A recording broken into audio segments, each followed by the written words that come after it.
This is KCBX Central Coast Public Radio. It's time for Issues and Ideas, a show that features a wide variety of local voices sharing their thoughts and perspectives. Coming up, poet Dian Sousa talks about poetry with me, Meher Ali, on my segment, The Lonely Goat Cafe. How I think about my poetry is that life wants a report. So this is my report back to life. Then, reporter Benjamin Purper finds out how musician Brook Monroe incorporates winemaking into his compositions.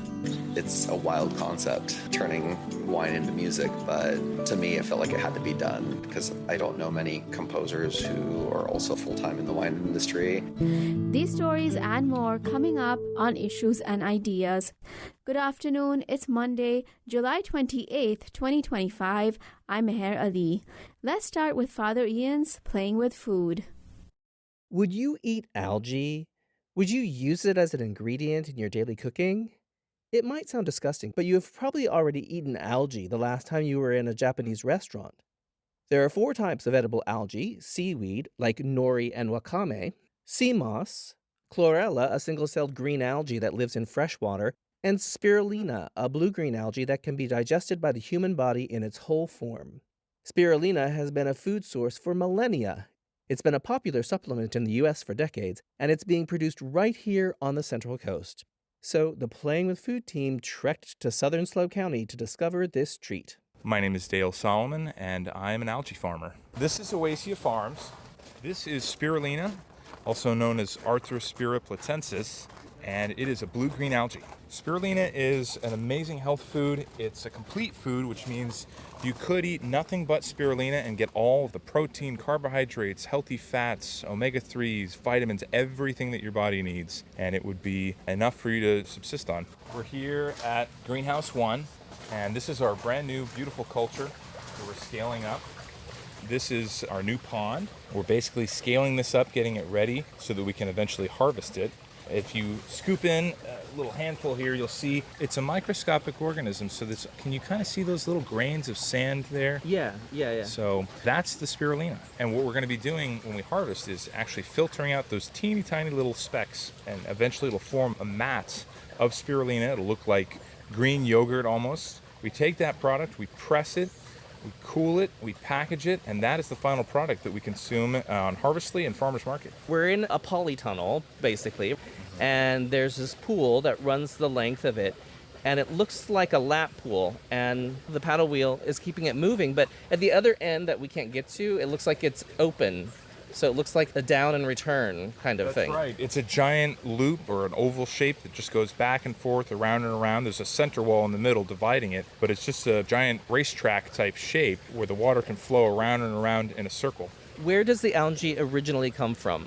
Spirulina, originally it's from Lake Chad in Central Africa, and there's also a strain from Lake Texcoco in Mexico. One is called Spirulina platensis, and I believe the other one is Spirulina maxima, if I have that correct. Usually commercial farms grow the Spirulina platensis. The Kanembu tribe in Central Africa would cultivate this. Eventually the Western world found out about it, and we've been commercially growing spirulina since the 70s. Oh, okay, so this isn't a new thing. No, it's not. No, it's very old. The Aztecs grew it on Lake Texcoco hundreds and hundreds of years ago. So native peoples have been growing spirulina, but it became commercially available around the 70s. There are 4 other lap pools that are empty. How are you going to start this lap pool here? This one will continue to grow denser and have more and more spirulina cells. Well, then we'll dilute it to keep it around the same density with more water and nutrients. We have a specific formula of water and fertilizer nutrients that we add. And it'll, again, get more dense and need more space. So then we'll pump half this pond into the other one and, again, start adding more water and nutrients, what we call a dilution process. So it's growing and growing and filling out this new home, this extra water, and it'll continue doing that until it ends up in our biggest pond over in the other greenhouse. And it will go like that, adding water and nutrients until all the ponds are full, the entire farm is fully functional. Then we begin the harvest process. We have these pumps here, and we can electronically control this pump from inside of our processing area. So we can speed up and slow the pump down exactly how we want it. So if the harvest is flowing really well, the cells are filtering, we can run that pump faster and get more pounds per hour. If we want to slow it down a little bit, or if the culture is very dense and we just don't need to pump as much, we can slow that pump down. And these pipes bring it into and then return the filtered media back out to the pond. So we're recycling that media.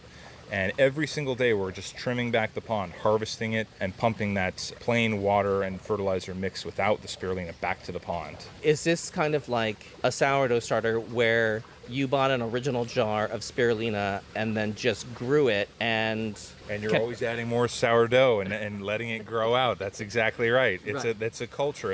And in that case, the culture medium, or the thing that it's growing in, the culture's house, is the bread dough. In this case, it's water. What we call culture medium is water and fertilizer that it grows in. It's constantly getting a new house. Even when we've got it up to scale, when we have the entire farm full, every week or two, we're taking some of that culture and we're throwing it away and adding fresh new water, fresh new nutrients. Just like you have an aquarium that's always getting filtered, that's what we're doing here, is we're always refreshing, cleaning, adding new nutrients into that pond. The next part in terms of the harvest, so when you're pumping it out of one of the ponds, you're filtering out the spirulina and you're putting the water and nutrients back into the pond in order to be used again. That's exactly right. Instead of billions and billions of tiny little algae cells, imagine if it's a gigantic aquarium and you have sardines in there. And every day you're going to take maybe 10 sardines out, and then 10 new little sardine babies are going to start growing. Then you take 10 more out the next day. And you're always putting that water back in without the sardines, but then the next day you'll remove another 10 sardines and put the water back empty. We're basically always matching the growth of that pond and keeping it at a relatively similar density so that the next day we're able to come back and get another 10%, just shave off a little bit. You've been to the Monterey Bay Aquarium, haven't you? You can tell, yes I have. Yeah, that's like my favorite exhibition at the aquarium is that there's two of them, aren't there? There's one that's the entryway to the big window. And it's giant, yeah. And then the other one is its own little cylinder with the sardines in it. How long does it take to grow from when you first fill a pond to when you start to harvest it? It depends on what you're starting with, of course. If you're starting with a liter or a tiny little bit to get to the point where you're at a 90,000 liter pond, it's going to take about a month and a half, maybe 2 months, 2.5 months, depending on the temperature and the growth conditions. What we're looking at here is this pond, which is still relatively small. We're going to get the entire farm full within about a week and a half just from this culture. So that's the beauty of this type thing, is it's growing exponentially. It's doubling every 2 to 3 days. And in the next 2 to 3 days, it's double that. So 2, 4, 8, 16 times, and you can expand very, very rapidly that way.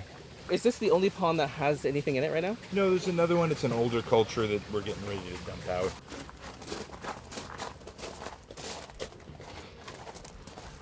Oh, wow. It's big, yeah. Yeah. Wow. And it's quite warm in here as well. It's toasty. Yeah, it's real toasty. You want me to turn the fan on? Part of the beauty of this farm is that it's highly automated. And I've really leaned into that automation and technology because as a small business, there's very little margin for error and there's very little profit margin. So you have to, as I say, work smarter, not harder. We've got this really wonderful system that automates the temperature of our pond. So from my phone, I just turned on the fans here. As you can see, the vents here open up. There's a little time delay relay. The fan down there will click on. There we go. Ooh, I feel it already. Wow. Yeah. Okay, so this is enormous. And you said you're about ready to dump this? We're going to dump this out. Yeah, we're going to harvest what's left in it and get rid of the culture. It's been operating for about 3 months now. We've done some smaller dilutions in the meantime, so we'll take maybe 15% of the pond every couple weeks, throw it out and put it in fresh water, but it just needs to get cleaned. As you can see, there's some algae that's formed on the ring. There's a ring around the pond, and we just got to get in there, clean all that out, and then we spray it down with vinegar at the end. That helps to sterilize the pond. Okay, so how long does the culture last then? About 3 months, 3.5 months, and then we'll dump it, start over from the beginning. Because the pond is operating at high pH, you can get a lot of water hardness that sort of falls out of solution. So you see this on your shower head, right? That kind of scaly looking stuff. And that can form at the bottom of the pond, and that can be a problem because it's now a house for bacteria. So we're always fighting back that mud, trying to get rid of it, trying to get that, we call it mud, but it's just calcium, and remove it because we don't want a scaffolding or a house for bacteria to form at the bottom of the ponds. When you say you're going to dump this 90,000 liters, where does it go? It goes outside to our evaporation pond, And right now that's basically just a holding tank. What we're working on in the future is to be able to use the nutrients that are in there. It's a little bit dirty, it's not good enough for food grade use, but we can use those nutrients to grow spirulina for fertilizer. So we're hoping to open up a new fertilizer line, and that spirulina that's produced from that would be organic fertilizer. It's a soil amendment, it's full of all sorts of omega-3s, which are good for strawberries, and we can also use that in the soil to improve the microbial health of the soil. So it's a really wonderful fertilizer, soil amendment. Hopefully we can have it be clean or just a little bit salty water by the end of that process, bringing us full circle and having a closed loop system where we're not producing waste. Let's go inside. You're listening to KCBX Public Radio for the Central Coast. I'm Father Ian, and I'm at Oasia Farms learning about the production of the blue-green algae, spirulina, as a food source. Dale just gave me a tour of the ponds. As simple as the ponds are, they are hard to visualize, so pop over to the podcast on the KCBX website later today and have a look at the photos. We've now gone inside to see what happens once spirulina is harvested and to have a taste. So, well, this is fun. Are we going to be able to see something coming out of the press? Yes, our last batch. So you saw those pipes from outside that are going into the pond. You saw the pump, and then it pumps that spirulina inside of the shipping container office that we have here. Then it comes down here. There's a filter, 300 micron stainless steel filter that removes any debris if there's a bug that got into the pond or a leaf that fell in there. It's an enclosed environment, but you still, just from opening a door, you might get an occasional fly or something that gets in there. So we're filtering all that, and then it's coming down here through this pipe. Normally this cylinder here is going to be covered in a filter material. So what are you doing here? Right here is the biomass, the final product of what comes out of the harvester. Actually, what comes out of the vacuum press. When coming out of the harvester, it's more of a wetter, thicker biomass, and we set it up inside this filter right here, and it's a vacuum press. So we suck out all the culture medium that's inside the product, and here we have the final product. You brave enough to try a little bit? Sure. Okay, I'm going to try some. It's dry. Dry. Pretty flavor neutral. I was thinking the exact same thing. Pretty flavor neutral. So that's surprising to a lot of people who know spirulina because they're used to the powder. It's kind of got a texture between, I don't know, Wonder Bread and a yoga mat. I mean, it looks like a yoga mat, actually. It looks like a dark green yoga mat, Yeah, right? it's kind When of he's that. working with it, and I'm like, but then he gave me a taste, and it was a completely different texture than you were expecting? Than I was expecting, Yeah. yeah. I can't even describe this. It's kind of like, it's like cookie dough when you've only put half the flour in it. Yeah, or maybe like a pistachio butter. I always get that kind of like a light, nutty flavor. It's meant to be very mild. What we're doing here is we're trying to show people that spirulina doesn't have to be a weird, yucky powder supplement. It's a fresh food. You can put it in your salad. You can put it in a smoothie. You can use it just like you would use an avocado. Put it on toast. Have fun with it. Make a little dip and have some crackers with it. Just incorporate it into your diet and use it like you would other veggies.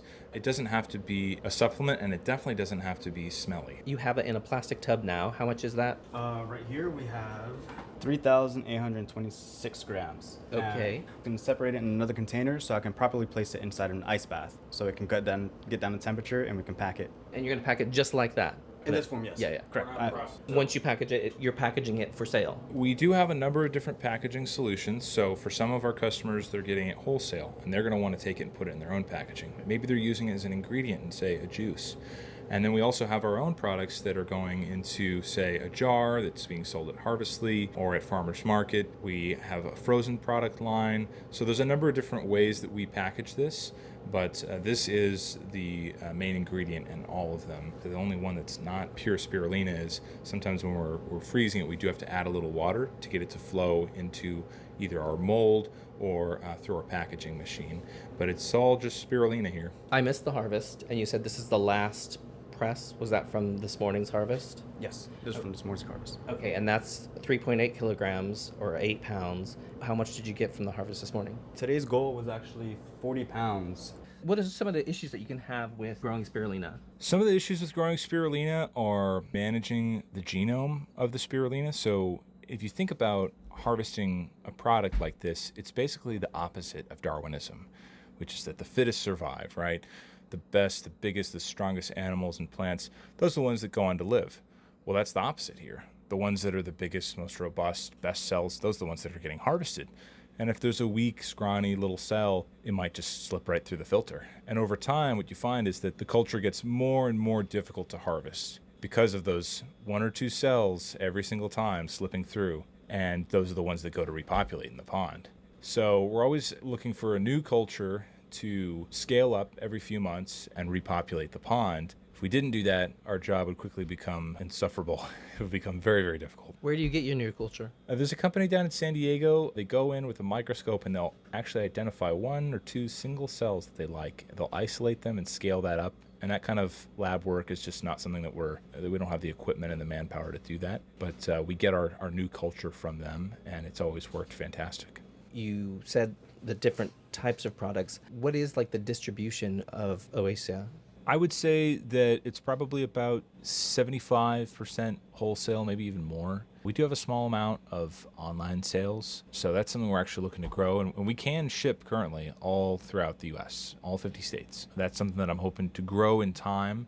I've been spending most of my time for the last 8 years just focusing on making the farm the best that it can be, being very efficient, automating all those things. But now we've got a little extra time in our hands, and I'd like to expand into the direct-to-consumer world, which is online sales. Who's buying it wholesale, and what are they doing with it? There's folks that are using it as an ingredient, and there's also folks that take it and then they'll ship it out. They've got individuals, either stores that are selling it on the shelf, using it as an ingredient in their products that they make, or folks that are going back out and selling it as just a plain old product, just plain spirulina, and they've been doing a lot of those online sales. How long have you been doing this? About 8 years now.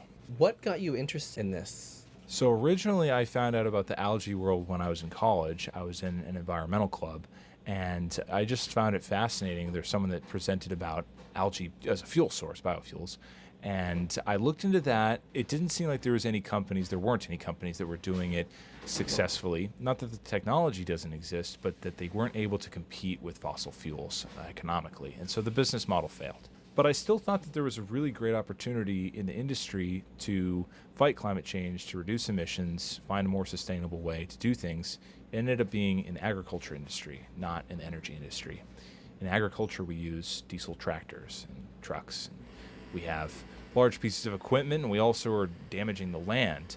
We're creating dead zones in the ocean, which become these giant sources of methane. The agriculture industry, in many ways, direct and indirect, contributes to climate change. And I thought that switching over to a very sustainable crop like this and proving that it's successful would go a long way to helping address that. But no one wants to have something that's more expensive and worse than the alternative. We need to show people this is delicious. It's so much better than powder. It's good for you.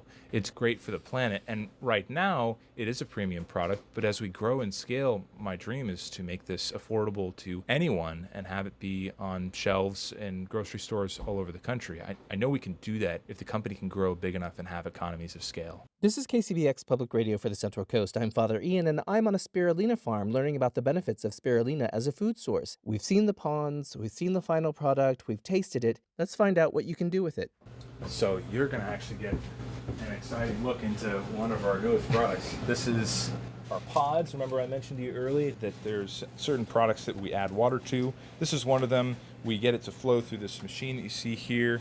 It's got a hopper on top and uses a pneumatic piston to push the spirulina into a little single serving packet. And the exciting thing about this is that we took it and we froze it with liquid nitrogen. So when you flash freeze something, the ice crystals that form are very, very tiny, and it does significantly less damage to the cell structure of the thing that you're freezing. It's more expensive, but when you have a premium product like this, it just makes such a big difference in the quality. When I thawed this out for the first time and tried it, I thought this is so creamy, and flavor neutral. It almost tastes like ice cream, but without any flavor, like if you just made whole milk into ice cream. It was delicious. I fell in love with it. We're looking at ways to use liquid nitrogen at scale, not just on an experimental level. Anyway, I'm going to give you this so you could try it and see what it's like. You can eat it like a popsicle. Okay. And it's so good for you, and it's delicious too. Okay, cool. Yeah. And do you have any labeled products that I could take a picture of? Sure. Yeah. I don't know if we've made the jars yet. Is that an indication that you're not warehousing anything? You process it, you package it, it goes out? This is as fresh as it gets. Okay. It's going out the same day. Yeah. And if you're in Los Angeles, if you're anywhere in Southern California, you're getting that product the next day. So talk about farm fresh. It's being harvested, say, if it's a Tuesday morning around 5 a.m., it's being sent down to temperature and packaged by 12, dropped off to FedEx, and then delivered to your house the next day, sometimes as early as 10 or 11 a.m. So it's a very fresh product, and it's a short shelf life product, so we want to keep it that way so that people can use it within about a week and a half. So you said you have recipes on your website? We do, yeah. You can find, I think it's about a dozen different recipes. You can put it in avocado toast. You can put it on a salad dressing. You can put it in a yogurt bowl. It's great in the morning. It's got a lot of protein, and it's very filling. I've had a lot of customers tell me that it gives them energy and helps them fight craving for snacks and things like that throughout the morning. A lot of the recipes are centered around that.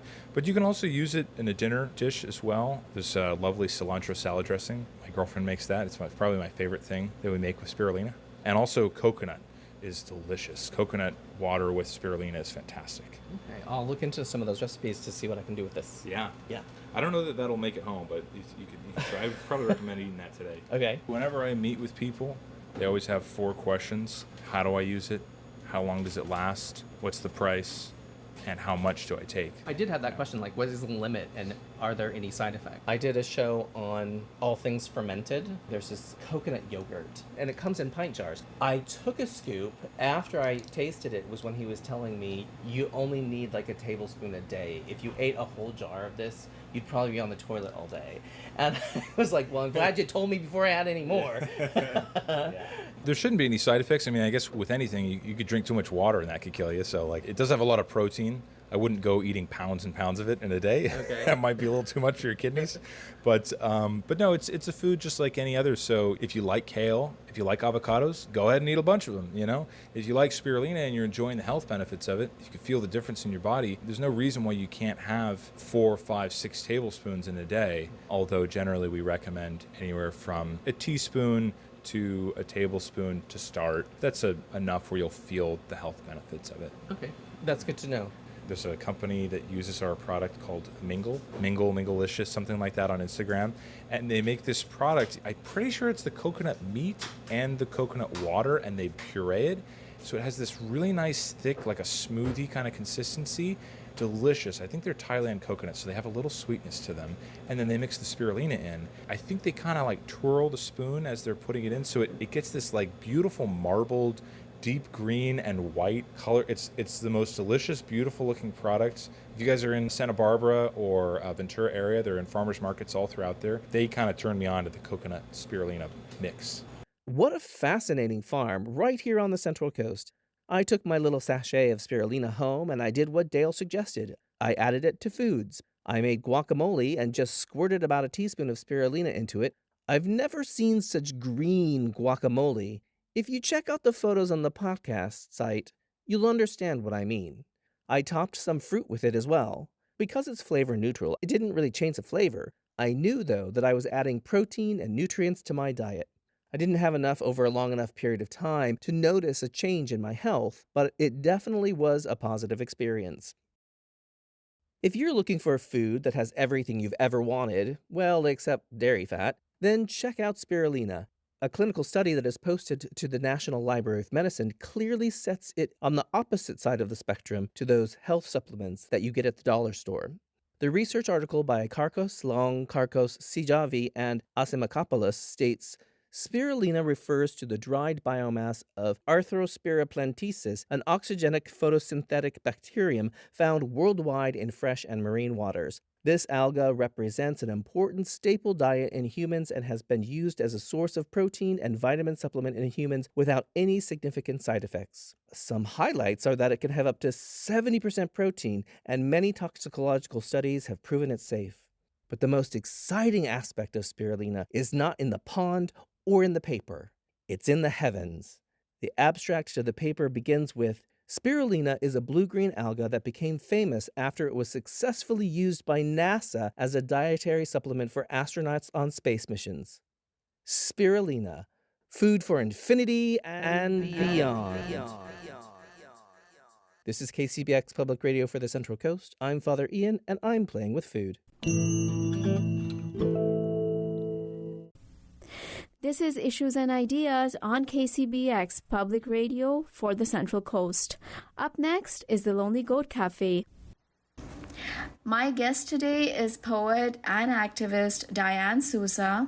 She's the author of 4 books of poetry. Her poems have appeared in numerous journals, including The Prairie Schooner, The Banyan Review, and Kelp Journal, among others. She has been nominated for 2 Pushcart Prizes. She is a San Luis Obispo Poet Laureate Emeritus and the poet for all 5 years of the San Luis Obispo Women's March. Her most recent book is Borracha Dreamland. Welcome, Dian. Thank you, Meher. It's great to be here. So I'm going to start by mentioning that in one of your emails to me, you wrote, I should let you know that my father immigrated from the Azores Islands and my mother's parents immigrated from Mexico. I'm a child of the trade routes, but I am not an immigrant. That in itself sounds like poetry to me. Thank you. But what does the word immigrant mean to you? In a place like the United States, where everyone is an immigrant except for the indigenous people, I think it means that there are people around the world who are escaping poverty, escaping terror. And in the beginning, they came to America to live this dream that we put out there. America is a dreamland, which I talk about in my book, but it hasn't been that way. And being the daughter of immigrants, it meant, because I was hearing 2 different languages along with English, a third, so it meant that the world held all this possibility, that languages were magic and a way into other cultures. But I think that the idea of immigrant, what the word means to me, is a traveler to a different land where you can live and be and experience who you really are. Now, in America, I have always felt different because my parents were so different from the other parents on my block. I loved your essay, Working Retail Drunk. I have so many favorite lines, but I'm going to read this one. It starts with this, quote, I am too old to work retail, and I know it will destroy me quicker than my missing tooth. But the ocean suggests I drink more and stop worrying. She will devour me first. I know this because I love the ocean every day, unrequited. And she tells me how small I am, how fragile, how she will break my teeth and bones to bits like ocean glass. Only not as pretty, not as moon-tinged. Wow. And I started thinking about writing and making money. And how those feel like diametrically opposite things.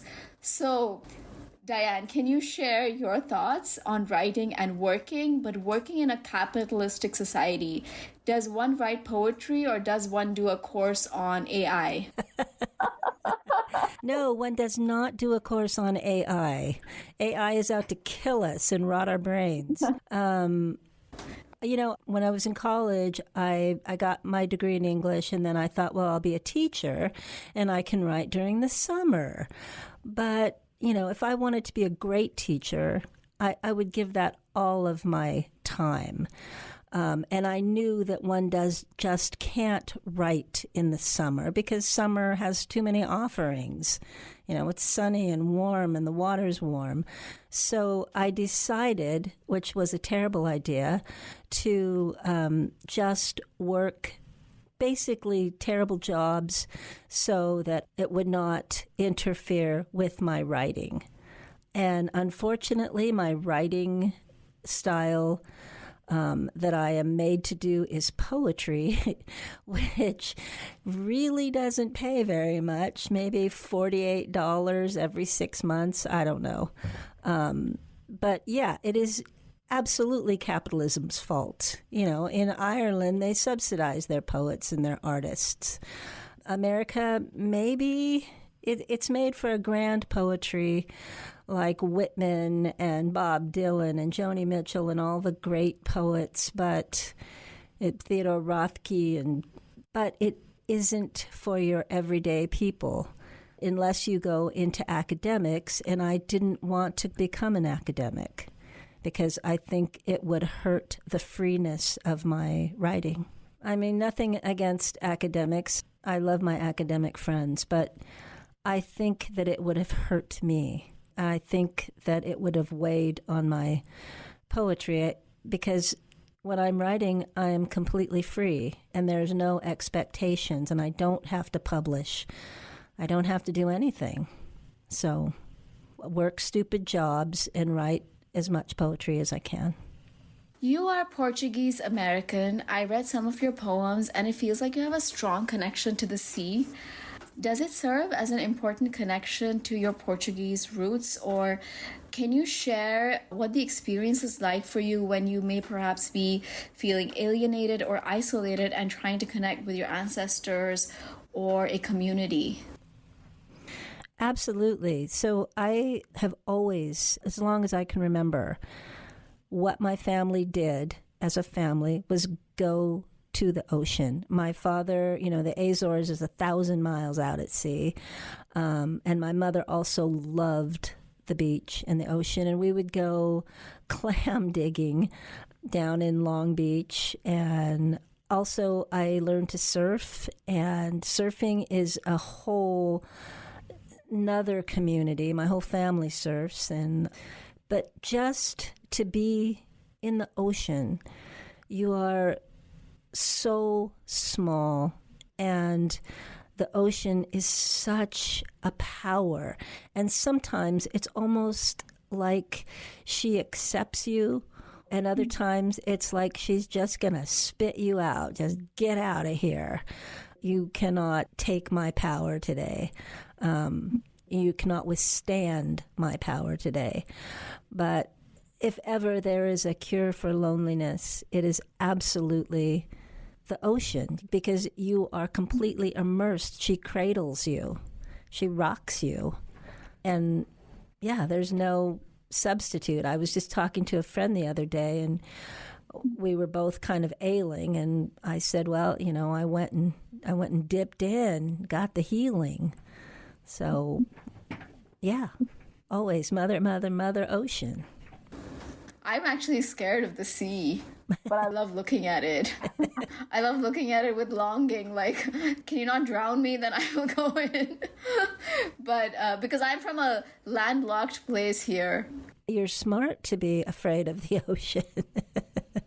She will drown you. But you should at least put your feet in. I used to teach surfing with some friends, and they were women. We would hold their hands. Some of them, we had to hold their hands and take them into the ocean and just stay with them until their fear subsided. They wanted to be there, but, that fear is profound and for a good reason. Let's talk about your most recent book, Borracha Dreamland. And also, can you read something from us? I would be happy to. Yeah, it just came out right before Christmas, and it was published by Serpent's Tongue Press in Ventura in conjunction with the Ventura Poetry Festival Arts Council, because they wanted me to be the keynote poet at their festival, and I couldn't be paid if I didn't have a new book out. So they said, well, let's just publish a book for you. And I said, okay. Wow. And borracha, I realized, that's the feminine. In Spanish, it's the feminine of drunkard. And I think I've always, going back to what it means to be an immigrant or how it makes me feel, I've always felt a little drunk in America, like I didn't quite understand the mores. And my father certainly seemed drunk all the time, but he wasn't. He was just he was from an island 1,000 miles out at sea and did not know how to really, fit in, which was hilarious and fun and embarrassing for me. But I will read a poem that deals with being an immigrant. This one is about my grandmother, Josefina Ramos. She came from the Michoacan, and she and my grandfather, I don't know how they got here. I just know they would not get here now. So it's called Josefina from the Michoacan. Isn't the October sky made of satin? Don't the curves of the dead show through? A soft contour of elbow bends along the border of a cloud. It must belong to my grandmother, Josefina from the Michoacan. Josefina from the Michoacan made flour tortillas every single day, 20 times on Sunday. Her hands fluttered over the dough till birds flew. Not doves, dark birds, small and swift, sharp-beaked. They filled the kitchen, flittering along the rim of her cast-iron pan. She fried them in bacon fat. If I talk about you, Josefina, will you remember me? You had so many grandchildren. I know you liked the boys better. They were easy. They took your hugs and went outside. I went out too, but snuck back in, hid snail shells and snapdragons in your bed. Come the drafty edge of every December, I vandalized your nativity set, chipped the holy pout from baby Jesus, put his mother and her donkey in my pockets and ran. You came after me, cursing in a language crocheted with flames. It scared me, Josefina. It thrilled me.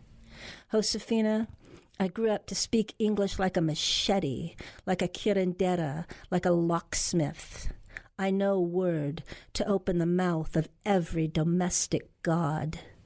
I can make them say whatever I need to hear. I can make them cry. For this, I thank you. Josefina, you crossed into this language when it was mean. It is meaner now. It is incendiary, but does not thrill. Burns, but does not cleanse. Cuts, but does not cure. Josefina from the Michoacan, you wouldn't make it here today. They wouldn't even let you try. They would never let you speak. Josefina, forget about me. Stay where you are, if you are, or come back. Yes, come back. Come as a bird, dark of feather, small and swift. October's border is made of satin. Fly through it, but don't come back alone. Bring a flock. Fly down with blazing songs and sharpened beaks. And if you are not caught, not caged, Josefina from the Michoacan, I will weave you a nest woven from the pillowy mouths of snapdragons. And as you nod in sleep, sweetly will I sing, O Josefina from the Michoacan, O mi abuela, I am so sorry. Wow. The last line really got me. Oh, thank you. And how important for the times that we are in. Yeah, and it's interesting that you're speaking to somebody who, even though they're so far away from you, like you're so intimately connected to them. And I feel that way about my grandmother too. Thank you for sharing that, Diane. Oh, you're welcome. And, we are connected to, especially the women, all the women in our lineage, as far back as we can remember, even further back. That knowledge passes on, that wisdom, and we can tap into it, I think. I try. If you're just joining us, this is Issues and Ideas, and I'm Meher Ali talking to poet and activist Dian Sousa. This is a question. What does loneliness mean to you? I think just by, coming from 3 different worlds, the Portuguese, the Mexican, and American, that is fun. But it can get lonely when you're interacting with people who have no clue. They have just this one place and they know how to be in this country. And B, being a poet by its nature is a little bit lonely because you have to spend time alone to write a poem. So I have always kind of embraced that loneliness. Dylan Thomas, in my art and sullen craft. I mean, you just accept that. You sign on the dotted line. You will be lonely now and again.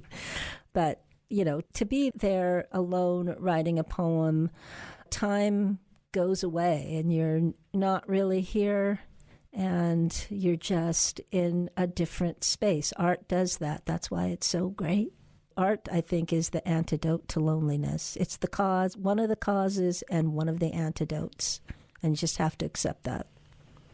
Do you think loneliness is necessarily like a negative experience? No, I don't. I think, when you're creating, when you're painting or writing, you're not really lonely. So I think I misspoke there. You're not really lonely. You just have to be alone, which is different than loneliness. I think true loneliness is a lack of community and a lack of being able to feel love in your life. And I have not experienced that. I am fortunate to have so many people that I love and so many people who I am confident love me back. So to be that kind of lonely is a horrible isolation, I think, that humans are not made for. In one of your interviews, you mentioned that you write a poem and then you record it and then you listen to it. I'm going to be doing that, so that was a great tip for me. But how do poems come to you? I do not know. I just wait. I have a journal that I write in, not every day, but fairly often. I probably have a stack of 20-some of them now. But I just wait until a line or an image comes to me, and then I have no idea where it's going, but I feel absolutely compelled to go and write it down, because I think if I don't write it, because it's out there in the consciousness and I heard it and I'm going to write it down. If I don't write it down, someone else will, and then I'll probably get mad because they didn't do as good a job with it as I thought I could do. So I never force it. The poet Rilke said, a poem has to rise up through the blood. You cannot force it. And I never force it, and I never know what I'm writing about until I'm almost done, usually. I'm just following the thread of the line or the image. What inspires you, or do you look for inspiration in some things?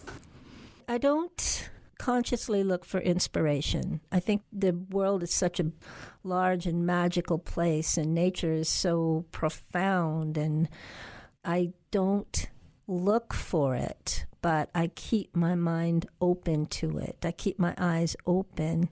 I think, writing, and I'm also a terrible painter, but I paint anyway. I think that teaches you to really look at things. And if you look at things and you keep your mind as open as possible, things will creep in, and then you will turn them into your art. I'm never consciously seeking. Only one time have I tried to write a poem, to fit in a journal, and that made me feel stupid and dirty. I think that's not my voice. I think it's so important to let your voice develop in the way that it will, alone. Yeah, you've got to develop your voice and let it be, and then respect it. Respect where it's going to go. So I loved your references to the sea and was inspired to write a poem. And I wanted to read it to you, if that's okay with you. Oh, that's awesome. Yes, of course. So it's called Being an American. Being an American means apportioning blame, saying sorry and but in the same sentence, It means living about 5 miles from the sea and not being able to afford to travel there because no car. It means going for long walks across the train tracks, listening to Kendrick Lamar, staring at a sun I cannot capture, and a natural beauty that is too stark, unhidden by dust. It means getting used to no sound, like I'm constantly wearing earmuffs. It means smiling at dogs I don't know and paying $6 for a cappuccino. So much of being an American is not being so many other things, but I can't really recall what these things are. Maybe being an American means letting go of memory. Maybe it means living my life through TV characters, leaving just enough emotion to course through me, that it keeps me alive but doesn't overpower me. I must not speak too loudly, I must not clown around. I long to see the sea and sit by the beach too, but I'll have to first walk through mall outlets, and I know I'll get lost and then find myself waiting for a bus home in that bright sun, my mouth open, teeth out, smiling politely. Oh, I love that, Meher. That's beautiful. Thank you. It's so apt. That is what it is to be American. Smiling at dogs you don't know. 5 miles from the beach, but you don't have a car. Walking around like you're wearing earmuffs. My God, that's totally true. Thank you for sharing it with me. Thank you. Just to conclude our interview, I wanted to ask if you could read another poem of yours. Sure, I'd be happy to. The book is broken up into 3 sections of 2 nightmares and 1 lucid dream. Very first poem in the book is called Party Dress, Nightmare Number 1, and it starts with a epigram from Gloria Steinem. There are 6 million female lives lost in the world every year simply because they are female. Gloria Steinem, maybe you know, she was a Playboy bunny, and that's the dress I'm referring to. Party dress, nightmare number 1. I wake with sorrow and a broken scream trapped in my bones. Mama, I was invited to a party. At the party, they played a game. The rules were this. All the women were pinned down and sewn into identical dresses. Some of us smiled, but it hurt. Ensnared in identical dresses, we were posed for pictures in front of a wall lined with whitewashed flags and obscene Boy Scouts. The dress was electric, eat this and die pink, laced with flesh-barbed metallic threads, a heart-shaped peekaboo bodice, and a goddamn bunny tail. You could wear this dress in the desert, Mama, and burst like a blushing human Hindenburg. You could wear it in an elevator and conduct terrifying social experiments. You could wear it to time travel and be forced to dance on stage or be burned as a witch. Oh, Mama, I'm glad you weren't there, but I know you wore this kind of dress too. Maybe it didn't have a tail, but it bound you just the same. I love how your poems are like conversations, either between people or between you and somebody else.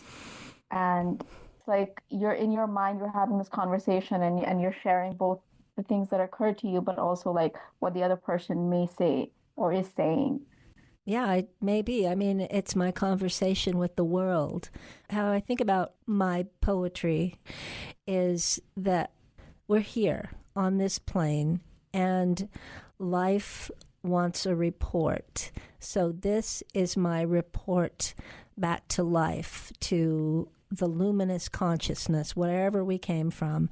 These are my reports, and I have to make them.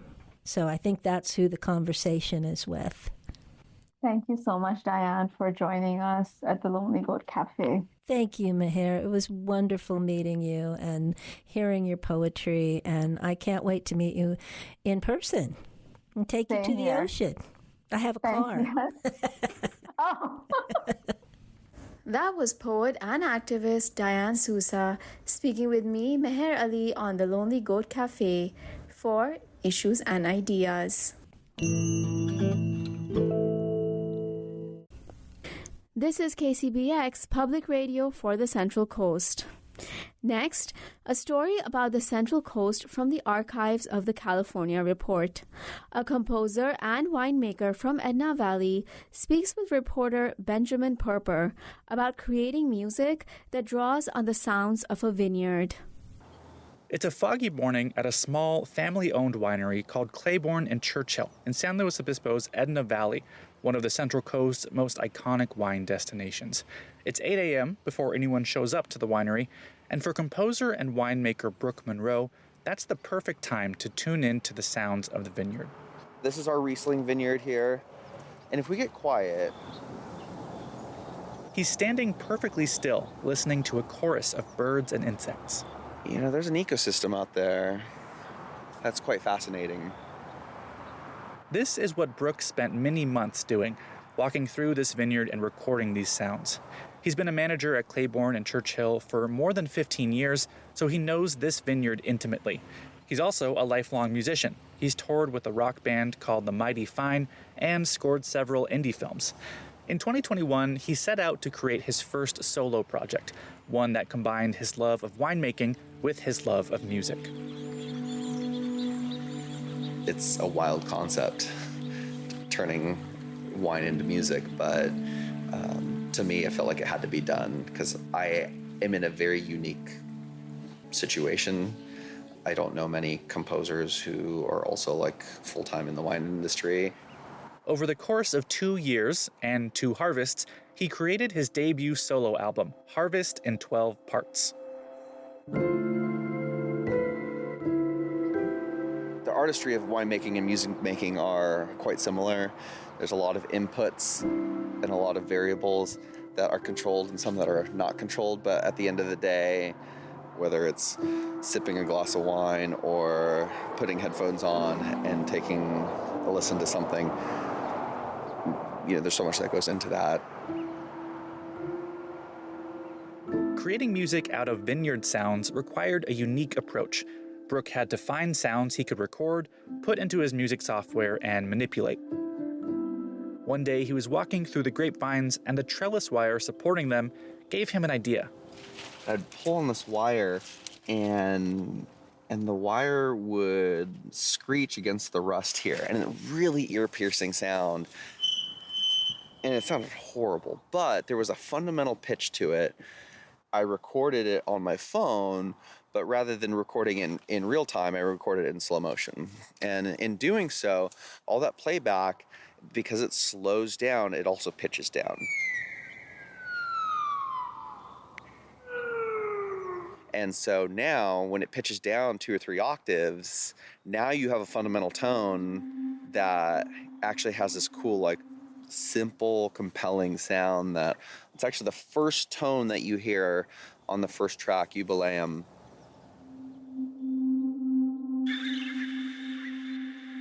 But as you can hear, that trellis wire tone isn't the only sound. I blended that in with birds from the vineyard, but those birds that you hear in there, I manipulated in such a way that you know that they're birds, but I definitely processed them in such a way that, like, I wanted to evoke this sense of, like, okay, we're going to start this journey and we're going to start getting in. And then, like, cello comes in.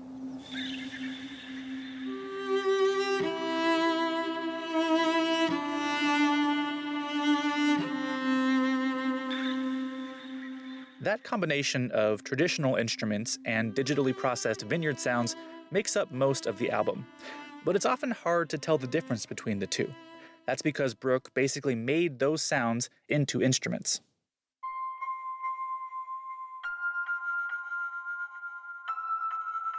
He recorded things like the sound of wine glasses, manipulated them into a single pitch, and then mapped that pitch onto a virtual keyboard, meaning he could now play that sound like he would a piano. Inside the tasting room, he grabs a wine glass to demonstrate. So I would, with a field recorder and with a mallet, soft mallet. Record that sound. And then, through some digital processing, I could then create this really cool sound where it sounded almost like a high-end mallet or xylophone,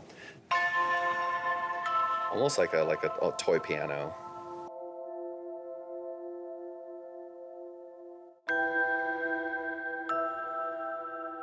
Harvest in 12 Parts is full of this kind of experimentation.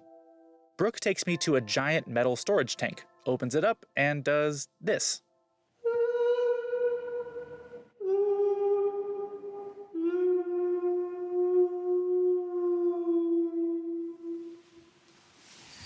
It's cool. Brook recorded a friend singing into the tank to create the song Becoming. He plays it for me on his phone.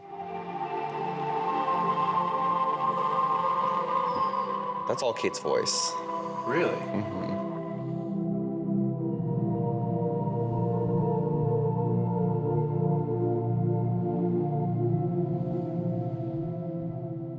There's a reason Harvest in 12 Parts took Brook 2 years to create. It isn't easy making any album. Making an album like this is a whole nother level. Capturing the sounds, manipulating them, composing the music, recording the instruments, mixing, mastering, mostly by himself, took a lot of work and time. That's on top of his job at the winery. Brook says it's unlike anything he's ever done, and it's changed how he sees himself creatively. I've always considered myself a musician, a composer. I never really saw myself as a quote-unquote artist until I finished Harvest in 12 Parts. And then I felt like, okay, if someone wants to lump me in that category, like, oh, he's an artist, then I wouldn't be able to deny it at that point. Brook Monroe says he hopes Harvest in 12 Parts inspires others to embrace experimentation in music and wine. I know if someone else took their experiences into the vineyard and into the cellar and into the barrel room and they crafted something musically or artistically, that it would be beautiful. And it wouldn't sound like me, it would sound like them. And music and wine, the end result is always going to be very much an extension of the person who created it.